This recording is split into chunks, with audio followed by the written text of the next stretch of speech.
triads as the greatest hits of a chord. You get the root, the third, and the fifth. Those are the strong chord tones, and they make great beginning and ending points. You can then add color from all the notes around the triads. In this lesson, I'm going to show you some blues licks using triads. It's a good way in because they're going to be slow, so you'll see the principles clearly. But you can do this in any style, from blues to jazz, rock to country, and anything. Let's go.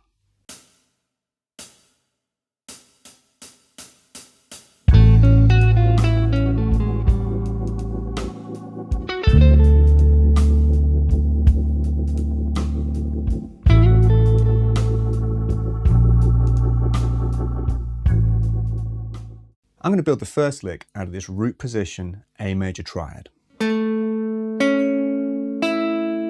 That gives me the root A, the third C sharp, and the fifth E. All chord tones, all really safe. But we can then view the other notes around that as adding more of an interesting color, like T-Bone Walker.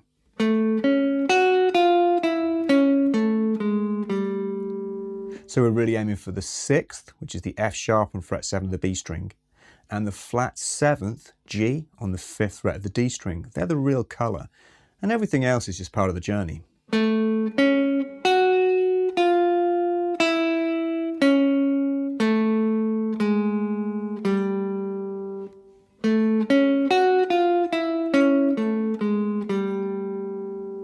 So it sounds great, it sounds really sophisticated, and it's almost like cheating because it's so easy. We're just using the triad as the foundation, the root third fifth, so we can't go wrong with those notes. And then we basically join the dots with the notes on either side, and you're basically trying to end on a strong tone, root third fifth, or in that case, the flat 7th.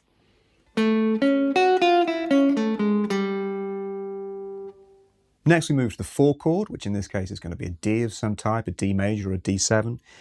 So I'm going to base my next lick around this D major triad shape up here. So that's first inversion D major triad, 3rd, 5th root. And then around that, I know there are color tones that I can use. So I'm going to aim for the 7th here, which is fret 13 of the B, the C.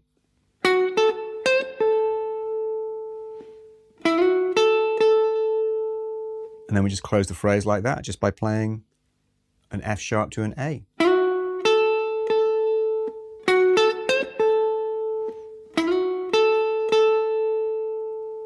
So it's a really safe but really effective way of playing the right notes over these chords with some colour in between the chord tones.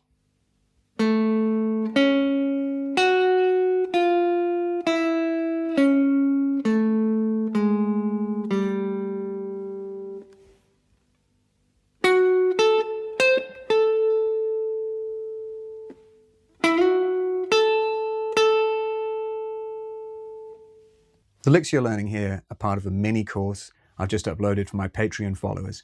You'll find the link below. The course features 16 licks using triad shapes of both the A and the D chords, the 1 and the 4, and you'll get the tab, backing track, and tons more lessons covering styles from soul, Americana to jazz, blues, funk, and more. Come and join me there. It's less than the price of a few cups of coffee each month, and it's much better for you.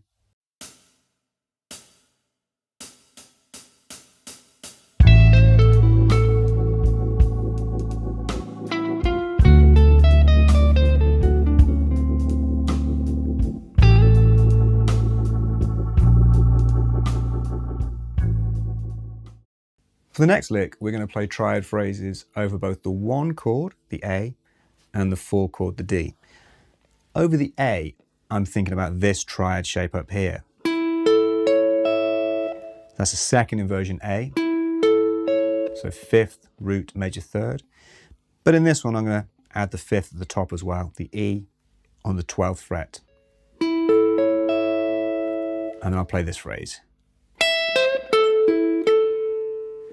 So I'm actually doing a semitone bend from the C, fret 13 of the B string, up to the C sharp. Again, it's that major, minor 3rd, or in that case, minor, major 3rd relationship.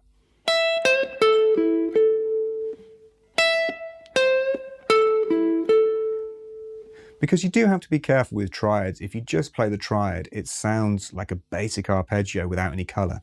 So that simple piece of phrasing brings the triad shape to life.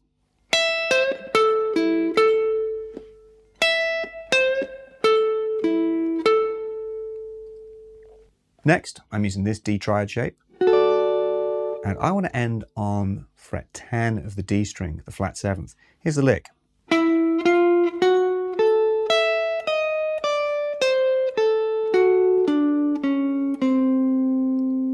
So what we're really seeing is this D major with the root on the D string and the flat 7th down there at fret 10.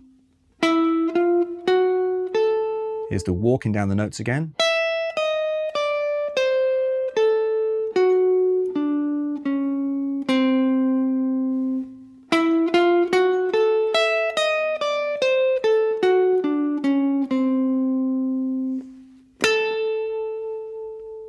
Just landing on the A, the root note, because we played quite a busy phrase, so we're going to give ourselves some space when we get back to the 1 chord.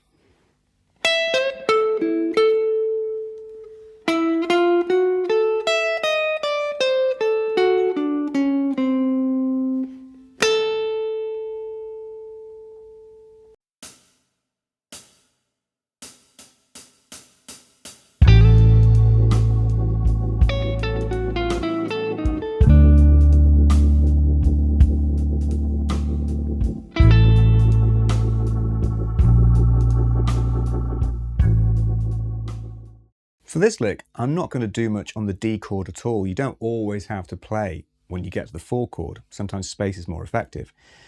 So I'll start with a busier line on the 1 chord over the A. And I'm going to start off based around this triad shape here. So that's a second inversion A major triad. We have the 5th, root, 3rd, E, A, C sharp. But a really cool effect this time is we're going to keep some of the notes in place and move other notes around it like this.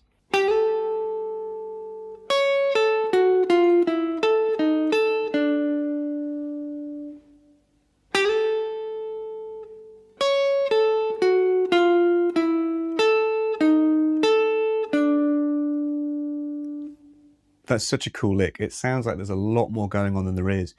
We're basically playing the triad and this chromatic descending line on the G string.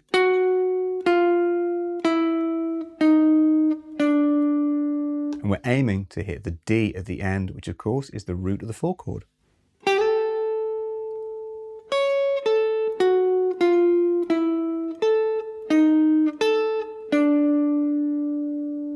So that busy phrase really sets us up to leave some space over the D.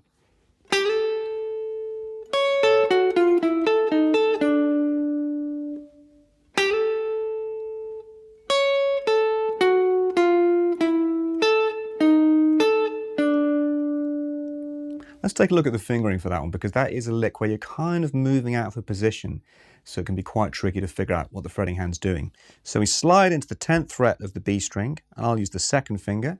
Then we run down the arpeggio, so it's 1st finger, 2nd, and then we use the 3rd, 2nd, 1st finger.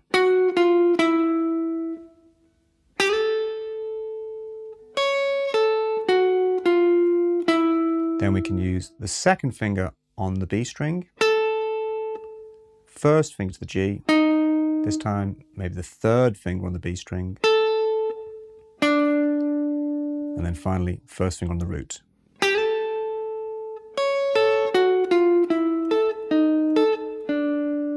Or you can use the 4th finger on the B string.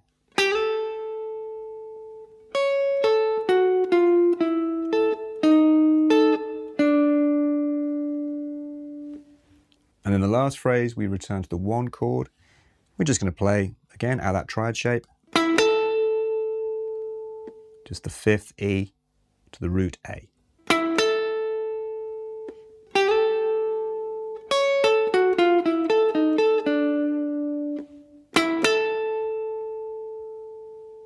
Here's the whole thing slowed right down.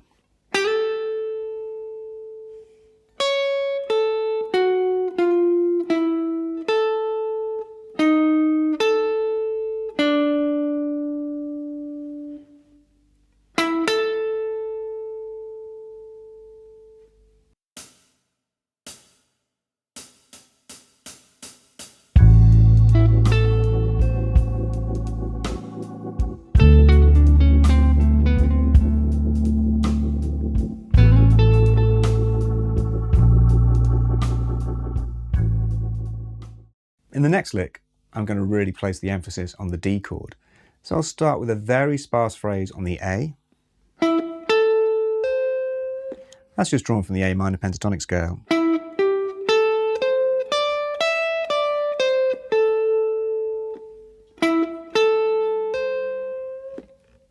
And then we'll use this D triad, walking down to the flat seventh, and then here.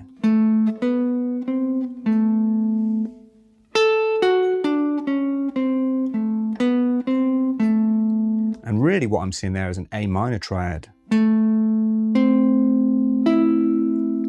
because that gives me a really nice colour over the D, what's called superimposing. We get the fifth, A, the flat seventh, C, and the ninth, E.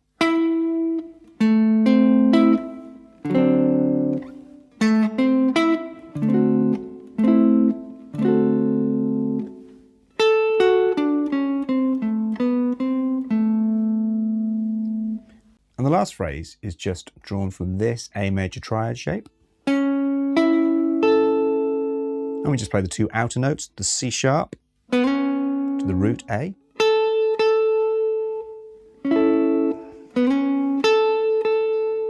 So again, the triad is doing all the work for us. Thanks for watching, everybody. I really hope that helps. Remember, check out the Patreon course so you can get all the other licks, the backing tracks and the tab, and you can start making this a feature of your own licks and solos. You can also now book online lessons with me. Contact details are below. Take care and I'll see you soon.